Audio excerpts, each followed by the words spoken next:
اپنے آپ سے پوچھے، میں اپنے آپ سے پوچھتا ہوں کب پیاری چیز لا کے خرچ کی ہم نے اللہ کے راستے میں؟ لیکن جب نازل ہوئی تھی، عبداللہ ابن عمر کو گھوڑا پیارا تھا، انہوں نے فوراً لا کے پیش کر دیا تھا۔ حضرت ابو طلحہ انصاری کو باغ پیارا تھا، انہوں نے فوراً لا کے حضور کی بارگاہ میں پیش کر دیا تھا۔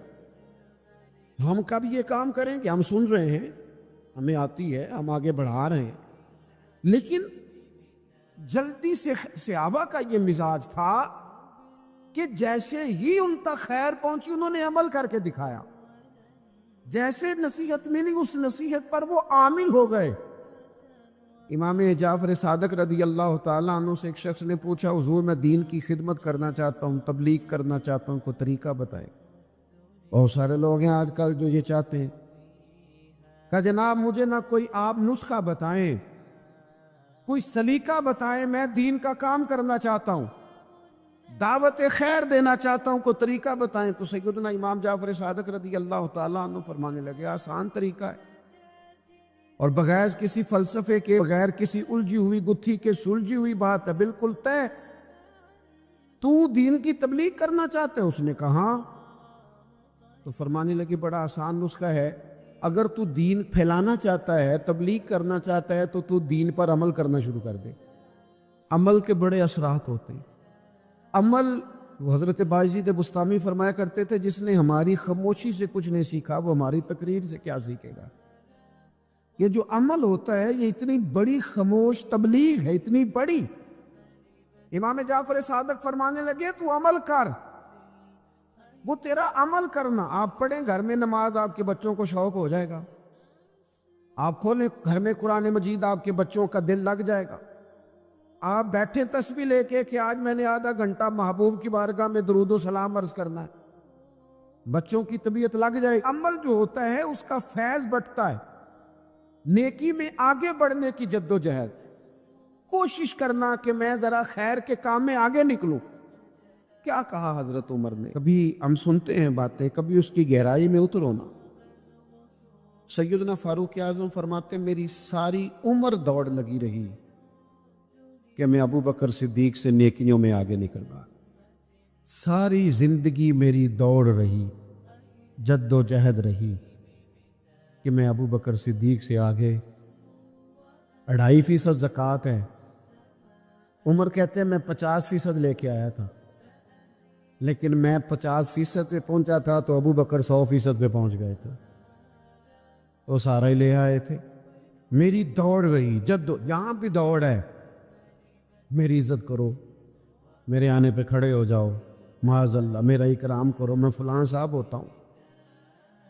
قبیلے میں، برادری میں، سوسائٹی میں، سماج میں یہ نام رکھتا ہوں، میں فلاں سیاسی، سماجی، فلاحی، رفائی تعارف رکھتا ہوں، میرا فلاں معاملہ ہے۔ یہ اس مزاج میں دوڑ لگ گئی، اس طبیعت کی دوڑ لگ گئی، مجھے بھی مانا جائے، مجھے بھی گنا جائے، مجھے بھی شمار کیا جائے، میرا بھی نام ہو جائے، مجھے بھی عقلوں میں رکھا جائے، قرب والوں میں میرا بھی تذکرہ کیا جائے۔ جو دوڑ ہمیں بتائی اور سکھائی گئی تھی اس دوڑ میں ہم شریک کیوں نہیں ہوتے؟ اس میں آگے کیوں نہیں نکلتے؟ وہ جو ہمیں فرمایا گیا تھا کہ تمہیں پتہ چل جائے پہلی صف کا ثواب کتنا ہے تو تم قرآن اندازی کرو، تو یہ قرآن اندازی کس دن ہونی ہے؟ یہ والی قرآن اندازی کس دن ہونی ہے؟ لیکن وہ قرآن اندازیاں تو ہو رہی ہیں عمرے کے ٹکٹ کی، اتنے عمرے کے ٹکٹ، اتنے عمرے کے، اچھی بات ہے، اس کی بھی کوئی مخالفت نہیں، لیکن جو کام جس میں آگے بڑھنا تھا، جس میں جد و جہد کرنی تھی، جس میں دوڑنا تھا، جس میں کاوش کرنی تھی، اس میں تو ہم پیچھے ہیں۔